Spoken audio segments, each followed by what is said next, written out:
Eu estive ausente na quinta-feira retrasada, não na passada, na retrasada, no domingo passado, embora estivesse ouvindo o culto todo o tempo, estava na cama, com muitas dores, dado a inflamação que eu tive no nervo ciático. O nervo ciático é o nervo mais longo, maior que existe no corpo humano. Ele sai da coluna, desce pelas nádegas, coxa, vai para as pernas, a calcanhar e vai até o dedão do pé. Esse é o nervo mais longo. E a dor é realmente muito grande, é cruciante. É uma dor terrível quando este nervo inflama-se. E eu, como todo e qualquer cristão, orei muito para que Deus tirasse a dor. Eu apliquei vários tipos de oração, conforme tenho aqui ensinado, e nenhuma delas tirou a dor, nenhuma delas funcionou. E quando as coisas não funcionam da maneira como primariamente a gente deseja, que é o livramento de uma doença, o livramento de uma dor, nós temos então algumas alternativas. Uma delas é se revoltar, ficar revoltado, rebelar-se contra Deus e culpá-lo porque ele não está, enfim, ouvindo a oração que está sendo feita. Outra alternativa é nós nos sentirmos sem fé ou frustrados, desanimados.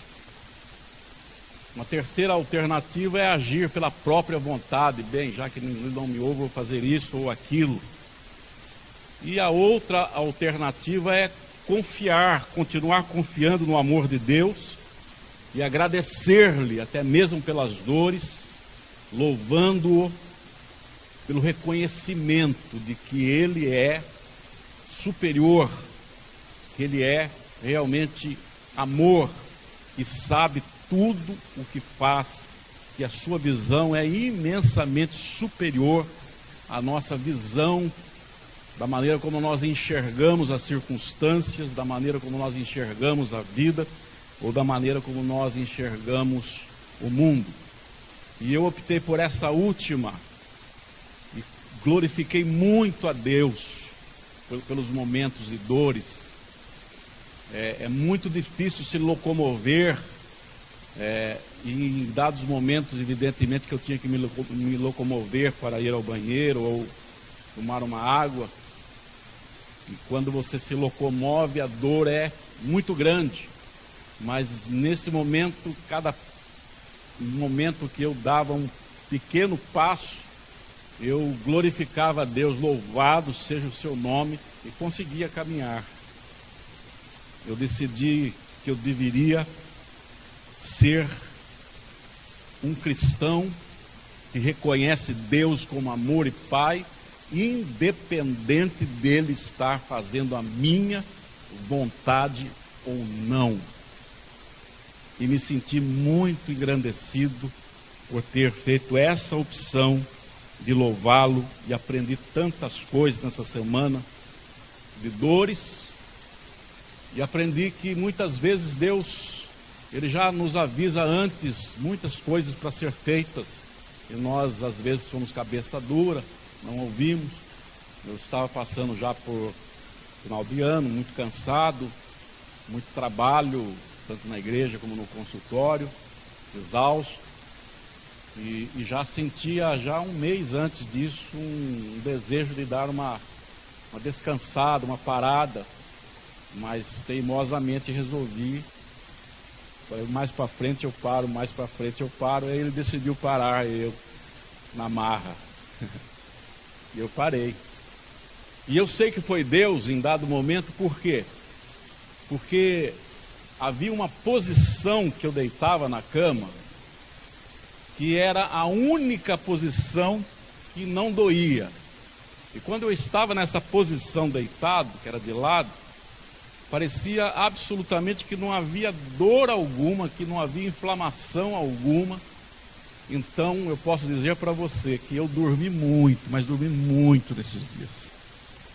Ou seja, descansei bastante nessa posição, deitado, de lado, não senti nenhum tipo de dor.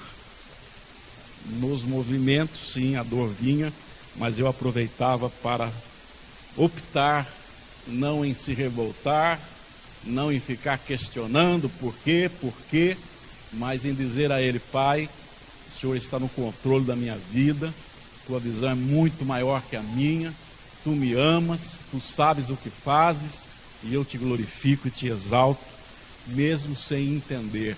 Quem sabe um dia eu entenda, quem sabe o Senhor nunca me explique, mas de uma coisa eu jamais duvidarei: do teu poderoso, eterno e maravilhoso amor por mim.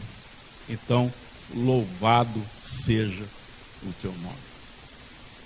Num segundo momento, eu comecei a agradecer a Deus pela dor, porque eu dizia a Deus assim: Deus, obrigado, porque eu estou experimentando apenas uma pequena amostra, uma sombra da verdadeira dor que Jesus sentiu no meu lugar. Eu te louvo, porque esta dor, ela é passageira, mas se eu não tivesse Cristo, recebido a Cristo, era a dor eterna que eu sofreria por todo sempre.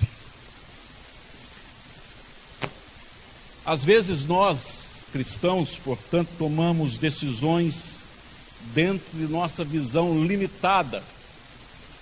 Nós observamos, por exemplo, Atos capítulo 15, abra sua Bíblia em Atos capítulo 15, nos versículos 35 ao 40, nós encontramos aqui uma decisão equivocada do apóstolo Paulo. Por exemplo, diz assim a palavra, a partir do verso 35: Paulo e Barnabé ficaram em Antioquia, ensinando e pregando com muitos outros a palavra do Senhor. Alguns dias depois, disse Paulo a Barnabé: tornemos a visitar nossos irmãos por todas as cidades em que já anunciamos a palavra do Senhor, para ver como estão. E Barnabé aconselhava que tomassem consigo a João, chamado Marcos, mas Paulo parecia razoável que não tomasse consigo aquele que desde Panfilha se tinha apartado deles e não os acompanhou naquela obra. Versículo 39. E tal contenda houve entre Paulo e Barnabé, que se apartaram um do outro. Barnabé, levando consigo a Marcos, navegou para Chipre. Paulo, tendo escolhido a Silas, partiu encomendado pelos irmãos à graça de Deus. Paulo era cabeçudo. Nesse momento ele decidiu: não vou levar comigo Marcos. Ele não me acompanhou em datas anteriores, agora ele não vai comigo. E Barnabé, um apóstolo bastante calmo, um apóstolo bastante amoroso, dizia para Paulo: não, vamos levá-lo junto, ele vai nos ajudar muito. Não vou levar, vamos levá-lo. Não vou levar. E Barnabé diz: bom, se você não vai levar, então eu também não vou com você, porque eu vou ter que acompanhar Marcos, não vou deixar ele sozinho. E se separaram a partir dali. Veja a decisão, então, equivocada que Paulo teve naquele momento por causa de um ato de orgulho, ou de uma visão equivocada do momento circunstancial o qual ele vivia. Mas graças a Deus, posteriormente, ele retratou-se, ele percebeu que estava errado, voltou atrás e fez o convite para que Marcos pudesse acompanhá-lo em outras viagens.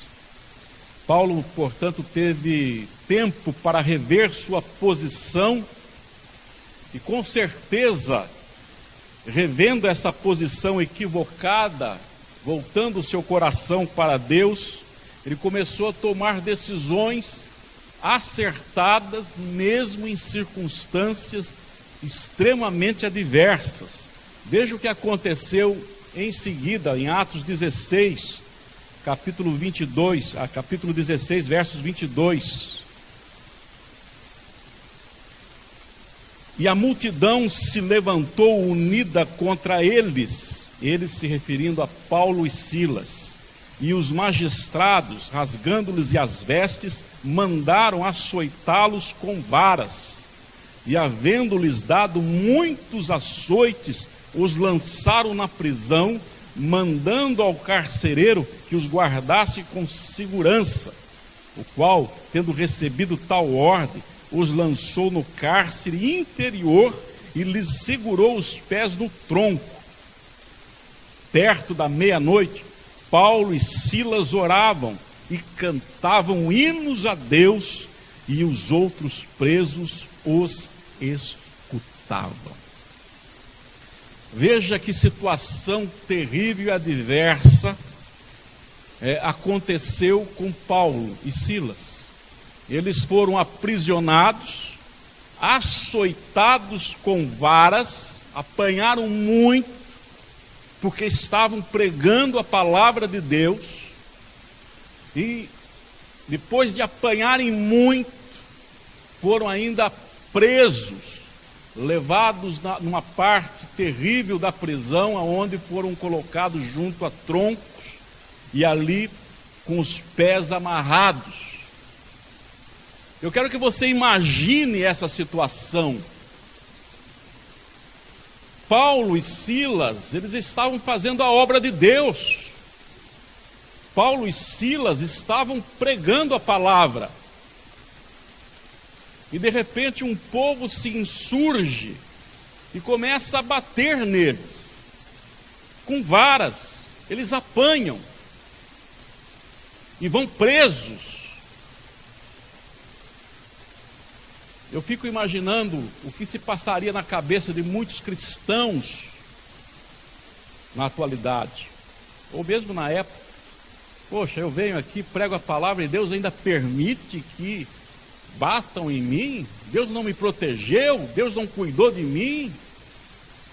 Eu fico imaginando que muitos cristãos ficariam revoltados, porque afinal estavam fazendo a obra de Deus, e Deus não os protegeu. Eles apanharam e sofreram muito, mas diz a palavra de Deus que eles tomaram a decisão de não se revoltarem, de não desanimarem, mas de louvarem a Deus, de cantarem a Deus à meia-noite. Meia-noite, amados, naquela época não é a meia-noite de hoje, era meia-noite mesmo. Era bem madrugada, é mais ou menos como você imaginar 3, 4 horas da manhã da época de hoje. Ou seja, eles, desde o momento que estavam presos, eles ficaram ali louvando e glorificando a Deus pelas dores das varadas em seus corpos. A decisão foi essa. Esta é a decisão que você toma quando a tua oração não é ouvida, ou quando você entende que Deus falhou com você. Esta é a decisão que você toma no coração de permanecer fiel a Deus, mesmo quando você supõe que Ele deveria fazer outra coisa. Aprendamos. Paulo aprendeu com isso. Tomou a decisão certa. E por isso, meus irmãos, quanto mais eu medito na palavra de Deus, mais convencido, mais convicto eu fico do amor e do caráter ilibado do Deus que nós cultuamos. Eu quero ler para você agora uma passagem do Antigo Testamento, em Deuteronômio, capítulo 32. Deuteronômio, capítulo 32, no versículo 48.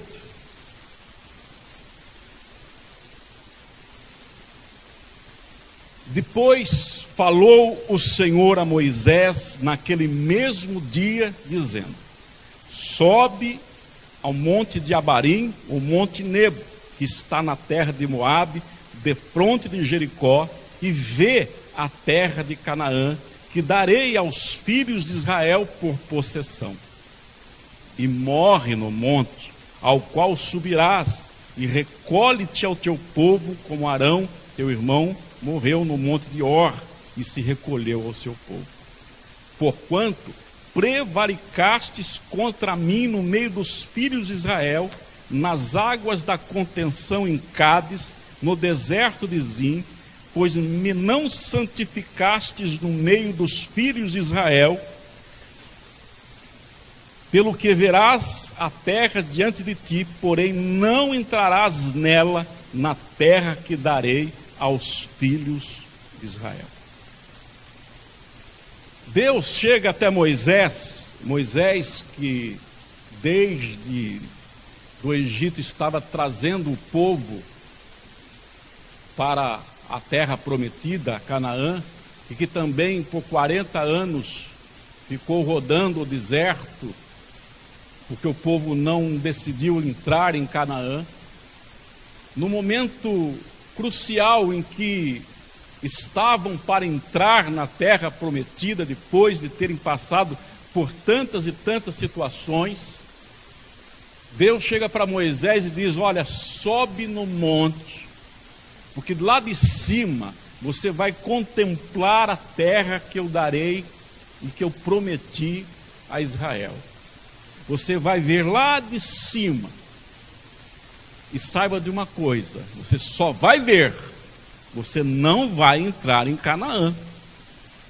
E a razão de que você não entrará em Canaã é porque você prevaricou contra mim, não me santificando diante do povo.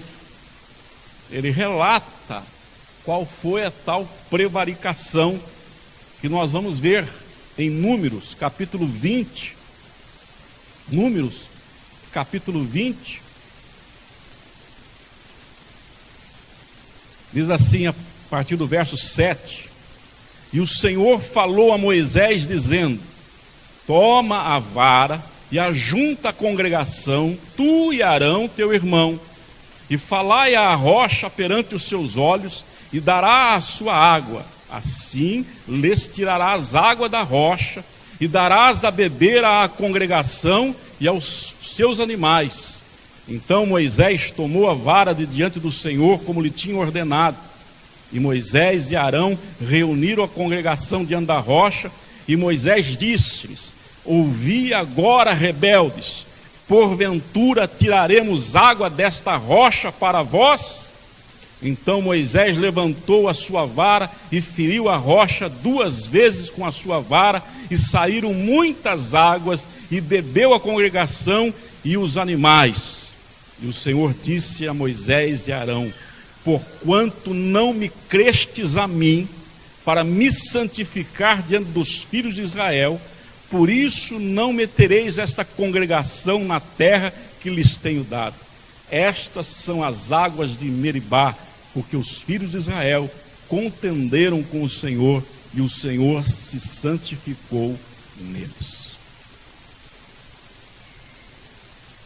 Essa passagem de Números, evidente, foi o que aconteceu antes da fala de Deus a Moisés, lá em Deuteronômio, que nós lemos, que ele chamou de prevaricação.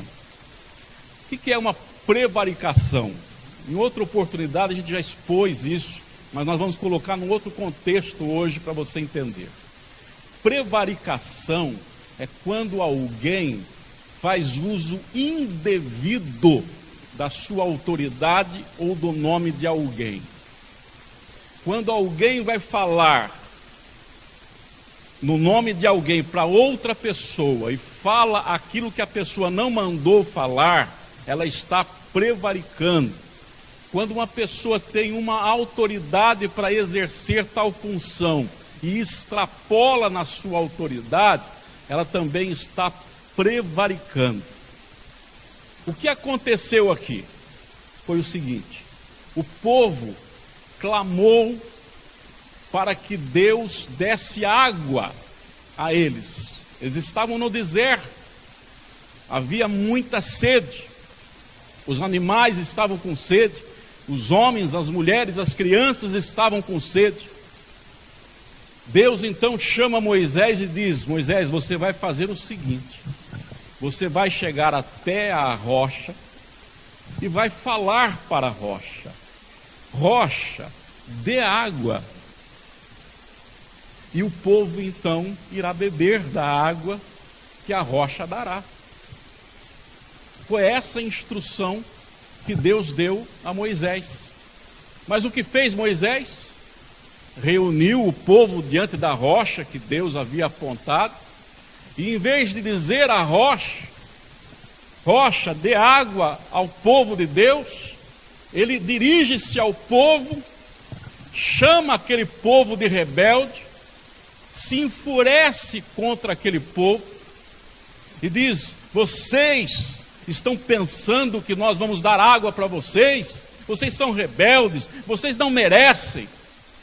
Enfim, ele toma a palavra para criticar o povo, para exatamente praticar a autojustiça com aquele povo, e com muita fúria ele bate a vara da autoridade que Deus havia lhe dado, ele bate a vara sobre a rocha 2 vezes, demonstrando a sua indignação, e a rocha então brota a água e aquele povo toma da água juntamente com os animais. O que Deus viu nessa situação? Que Moisés não estava de acordo com Deus. Moisés deveria ser o porta-voz de Deus, mas ele achava que Deus não podia dar água àquele povo. Deus devia castigar aquele povo. Moisés estava irado com Deus, porque Deus estava sendo bom. Porque apesar daquele povo ter feito tantas coisas erradas e ruins, Deus havia decidido dar água àquele povo. Mas na ótica de Moisés, na ótica deturpada de Moisés, Deus deveria castigar aquele povo. Deus não poderia ser tão bonzinho. Então ele toma a palavra, o porta-voz de Deus, e como se fosse Deus que estivesse dizendo, ele fala que aquele povo é rebelde e merece ser castigado. Por isso é importante, amados, não coloquemos em nossas bocas palavras em nome de Jesus que de fato não venha dele. Não queiramos orar ou falar ofendendo ou querendo que Deus castigue alguém, como se Deus estivesse falando através de nós. Isso é prevaricação. Isto é falar algo em nome de Deus que ele não autorizou falar. Isso é ser infiel a quem lhe confiou uma missão. A palavra crer que ele utiliza aqui em Números é exatamente a palavra fidelidade. Ele está dizendo: Moisés, você não foi fiel, eu pedi para você abençoar aquele povo, você amaldiçoou aquele povo. E se não bastasse você ter amaldiçoado, você fez isso no meu nome. Eu não posso permitir que você entre na terra de Canaã. Você vai vê-la, mas não vai poder entrar nela. E lá na monte, Moisés morre. Deus estava em aliança com Moisés em base àquilo que nós chamamos de antiga aliança, mas que era a aliança que estava em vigor na época. Aquela aliança regia a relação entre Deus e Moisés e vice-versa. E Moisés então tomou uma decisão equivocada e ainda assim utiliza o nome de Deus para amaldiçoar um povo. Deus é justo, Deus é correto, Deus é um Deus de caráter. Deus não pode voltar atrás, Deus não pode fazer vistas grossas. Por isso, Deus, na sua justiça, não poderia permitir a entrada de Moisés em Canaã. Agora nós vamos entender por que Cristo deve ser glorificado ao máximo em nossa vida. Por que Jesus faz toda a diferença na vida do ser humano. Eu quero ler com você agora, segunda carta aos Coríntios, capítulo 12,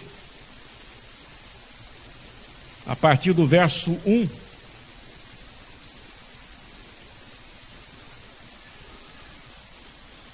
Segunda carta aos Coríntios 12, 1.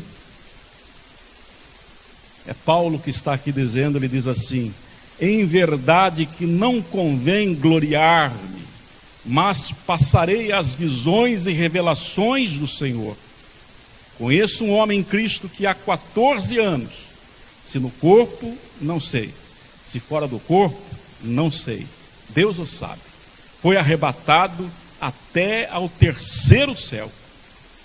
E sei que o tal homem, se no corpo, se fora do corpo, não sei, Deus o sabe, foi arrebatado ao paraíso e ouviu palavras inefáveis de que ao homem não é lícito falar.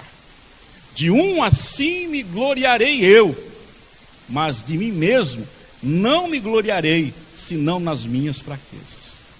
Porque se quiser gloriar-me, não serei nécio, porque direi a verdade, mas deixo isso para que ninguém cuide de mim mais do que em mim vê ou de mim ouve, e para que me não exaltasse pelas excelências das revelações, foi-me dado um espinho na carne, a saber, um mensageiro de Satanás, para me esbofetear, a fim de não me exaltar, acerca do qual 3 vezes orei ao Senhor, para que se desviasse de mim, e disse-me: a minha graça te basta, porque o meu poder se aperfeiçoa na fraqueza. De boa vontade, pois, me gloriarei nas minhas fraquezas, para que em mim habite o poder de Cristo. Pelo que sinto prazer nas fraquezas, nas injúrias, nas necessidades, nas perseguições, nas angústias, por amor de Cristo. Porque quando estou fraco, então sou forte. Verso 11. Fui nécio em gloriar-me, vós me constrangestes, porque eu devia ser louvado por vós, visto que em nada fui inferior aos mais excelentes apóstolos, ainda que nada sou. Essa passagem é uma passagem que traz um princípio fundamental para a nossa compreensão. O apóstolo Paulo, em dado momento, ele não era bem quisto pela comunidade de Corinto, porque muitos desprezavam o apóstolo Paulo e achavam que Paulo era um apóstolo inferior aos demais apóstolos, principalmente aqueles que haviam andado com Jesus em carne e osso. Paulo era inferior a Pedro, Paulo era inferior a Mateus, Paulo era inferior a todos os demais apóstolos que tinham andado com Jesus aos olhos de muitos da igreja de Corinto. E Paulo então decide dizer para eles que eles estavam equivocados, porque ele, Paulo, tinha sido tão grandemente abençoado por Deus, que ele tinha sido arrebatado aos céus. Ele não sabia de que maneira ele tinha sido arrebatado aos céus, se com o próprio corpo, sem o corpo, mas ele estava ali dizendo que ele havia sido arrebatado, que Deus havia falado para ele, trazido revelações tremendas. E ele então, por conta dessas revelações que ele entendia que os demais apóstolos não tiveram, ele começou a sentir-se mais importante, maior do que os outros. E embora ele fosse mais importante, porque afinal ele tinha sido arrebatado ao paraíso, ainda assim a igreja de Corinto não via nele um apóstolo superior, ou um apóstolo no mínimo igual aos outros. Então ele começa a relatar isso, até que ele aprende esta lição que todos nós precisamos aprender. Antes dele comunicar a lição que ele aprendeu, ele então diz, aí no verso 11 que eu li: fui nécio em gloriar-me. A palavra nécio utilizada aqui no grego significa estúpido. Eu fui estúpido, eu fui um tolo, eu fui um idiota em querer gloriar-me, porque Deus acabou me mostrando que a minha graça, a graça de Deus, é o que basta. A palavra graça, todos nós já sabemos, significa favor imerecido. Graça é algo que alguém concede a outro, não por merecimento, mas pela bondade de quem está dando. Deus então está dizendo para Paulo o seguinte: Paulo, é a minha graça, é o meu amor, é a minha bondade que te fez enxergar o paraíso. A minha bondade, a minha graça foi que eu utilizei para te revelar coisas. Não foi o teu merecimento, não foram as tuas obras, não foi porque você pregou a minha palavra aqui ou acolá, não foi porque você caminhou pregando a minha palavra ao redor de toda a Galácia, ao redor de toda a Grécia. Não foi em nenhum momento por isso, mas simplesmente a minha graça, a minha bondade. Paulo havia aprendido uma lição: as coisas que vêm de Deus vêm pela sua graça. Em outras palavras, Deus está dizendo para Paulo e para nós aprendermos uma lição: a minha graça te basta. Não é mais necessário isto ou aquilo. A minha graça é o suficiente. Não é a minha graça e mais as suas obras. Não é a minha graça e mais os teus feitos. Não é a minha graça e mais as suas realizações. É a minha graça e tão somente a minha graça.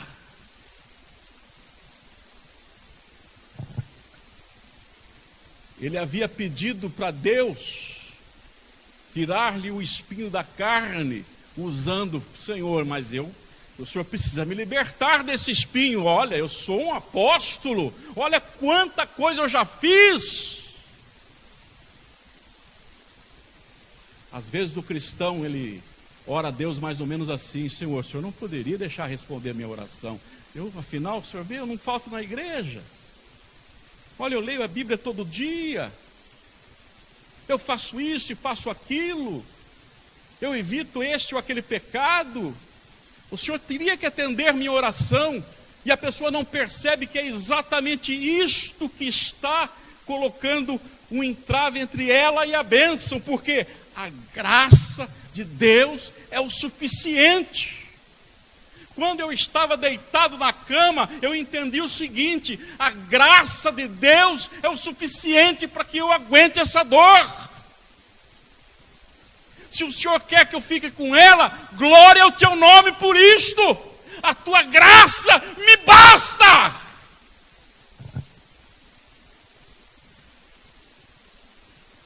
Não tente convencer Deus a te ouvir em cima do que você faz ou deixa de fazer. Deus é contigo por causa da graça dele.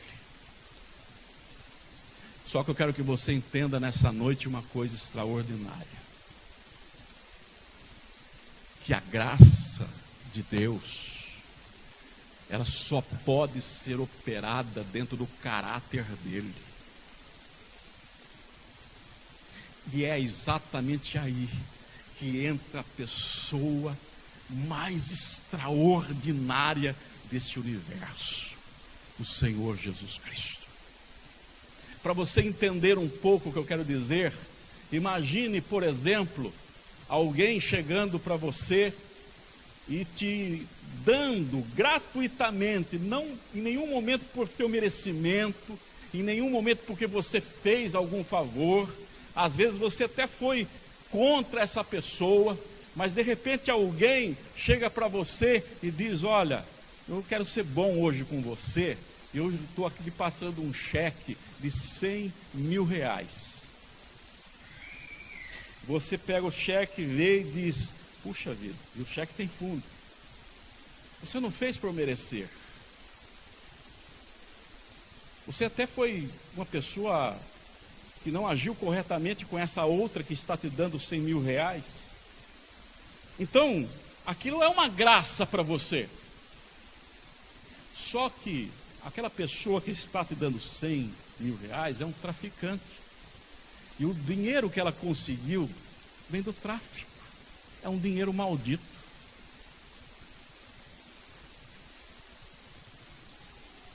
Você não tem nada a ver com isso, mas o dinheiro é maldito. Porque embora você tenha recebido de graça, ele está vindo de uma fonte errada. Deus, ele é totalmente gracioso conosco, mas nunca, jamais usará de fontes erradas para ser gracioso conosco. É exatamente aí que entra a pessoa gloriosa do Senhor Jesus Cristo. Moisés, ele prevaricou, e ele tinha que pagar pela sua prevaricação, porque Deus é justo, porque Deus não faz vistas grossas. Você e eu pecamos, e Deus tem que ser justo. E ele então olha para Jesus e vê que o meu e o seu pecado foram pagos pelo Rei dos Reis, pelo Senhor dos Senhores, e aí ele libera a sua graça. Deus pode ser gracioso com você, porque Jesus pagou o preço dos teus pecados. O castigo que nos traz a paz estava sobre ele. Jesus é a pessoa central do Evangelho.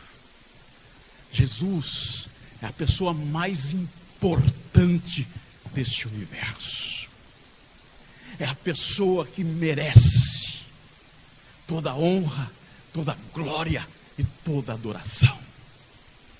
Ele merece de direito, ele merece de fato, mas é tão maravilhoso glorificá-lo e exaltá-lo quando simplesmente percebemos o amor nos movendo a fazê-lo. Entendendo que esse Deus é tão digno de ser glorificado, que ainda que ele diga não às minhas orações, o seu amor está mais do que comprovado. Porque nós não entendemos todas as coisas, mas ele sabe absolutamente de tudo. A sua graça se move na estrada do amor. mas é um amor justo, porque Jesus se fez pecado em nosso lugar. Aquele que não conheceu o pecado se fez pecado para que nós pudéssemos ser justificados. Moisés não pôde obter o perdão de entrar em Canaã física. Está agora na Canaã celestial, não pelos méritos dele, mas porque Jesus Cristo o lavou daquela prevaricação. Sabe por que você respira? Porque Jesus pagou pela tua prevaricação. Sabe por que você pode ainda questionar o Deus Todo-Poderoso, sem com isso ser punido? Porque Jesus pagou pela vossa prevaricação. A palavra de Deus nos informa que a sua graça nos basta.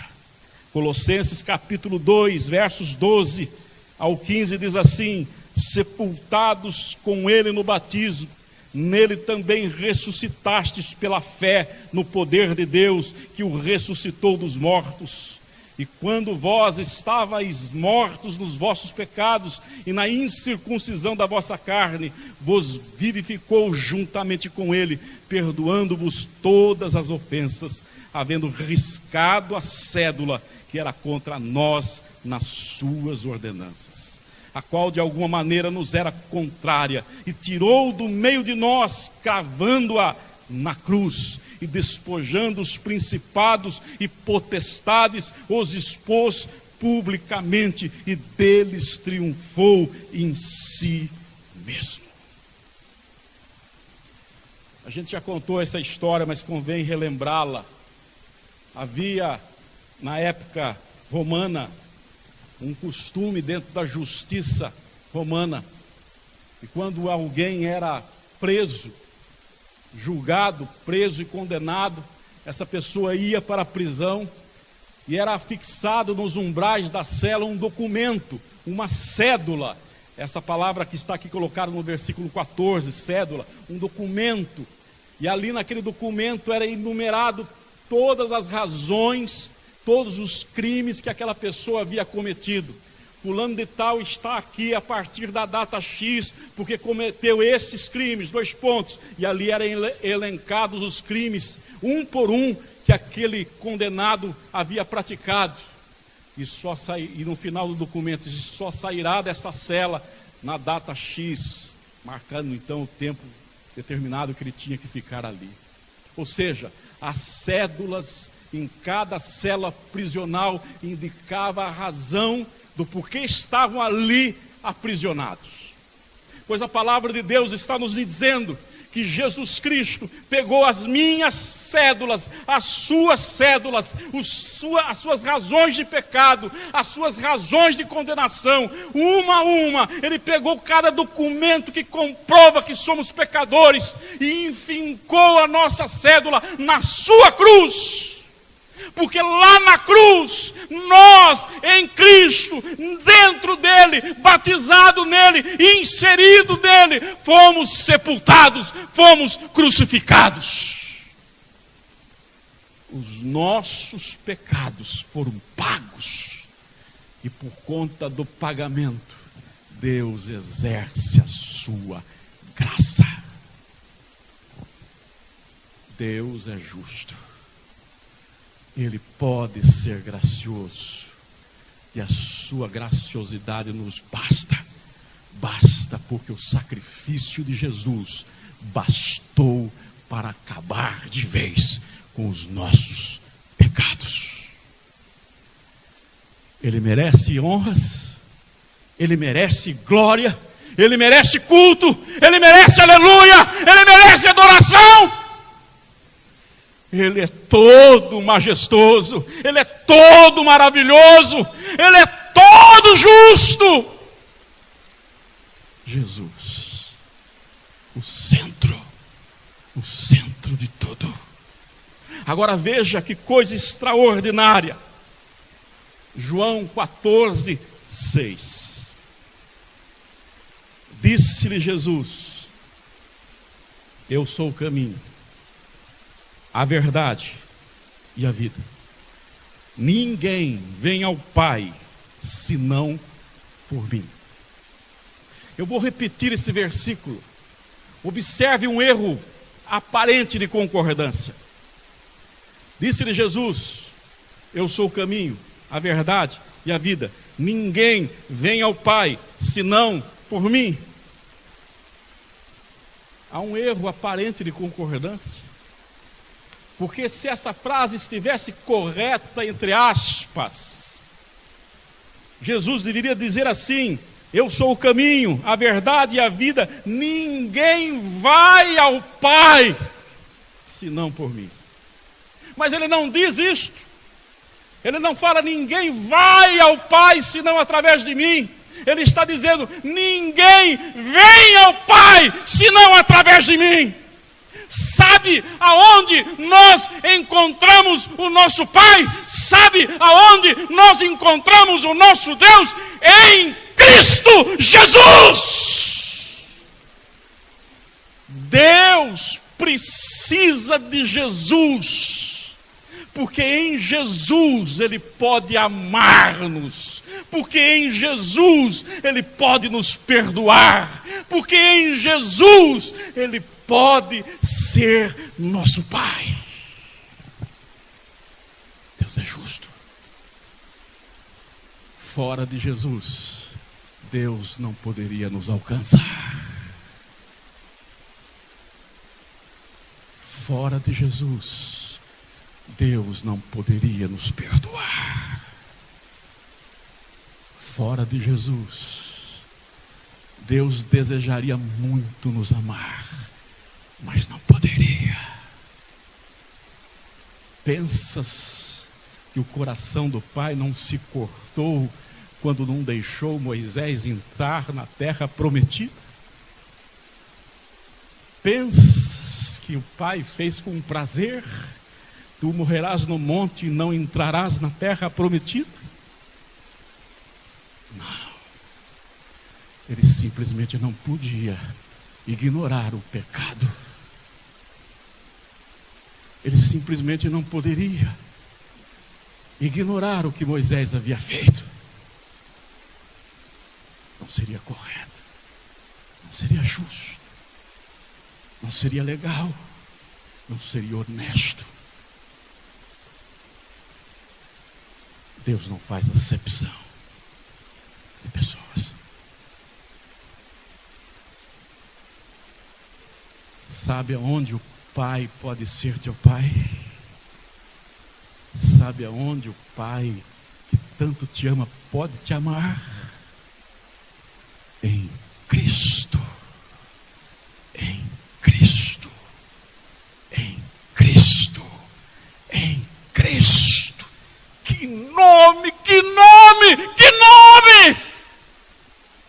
Eu não me canso de produzir esse nome, de proferir esse nome. É um nome delicioso, é um nome doce, é um nome eterno, é um nome emocionante.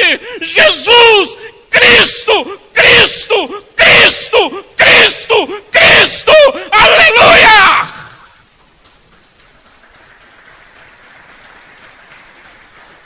Tudo nele, tudo está centrado nele. É nele que somos perdoados, é nele que somos absolvidos, é nele que somos justificados, é nele que nascemos de novo, é nele que o Pai nos ama, é nele que nos amalgamamos ao Espírito de Deus. Ele é digno de toda honra e de toda glória. Veja o que a palavra de Deus diz, e veja se ela tem razão em dizer o que nos afirma agora. Filipenses, capítulo 2, versículos 9 ao 11. Pelo que também Deus o exaltou sobremaneira e lhe deu o nome que está acima de todo nome, para que ao nome de Jesus se dobre todo o joelho, nos céus, na terra e debaixo da terra, e toda língua confesse que Jesus Cristo é o Senhor, para a glória do Deus Pai. Como o Pai ama Jesus, porque é nele que Ele pode nos amar, porque é nele que Ele pode estar conosco, porque é nele que Ele pode nos abraçar, porque é nele que Ele pode exercer a sua vocação de ser Pai Celestial. Feche seus olhos, se veja em Cristo, se veja em Cristo.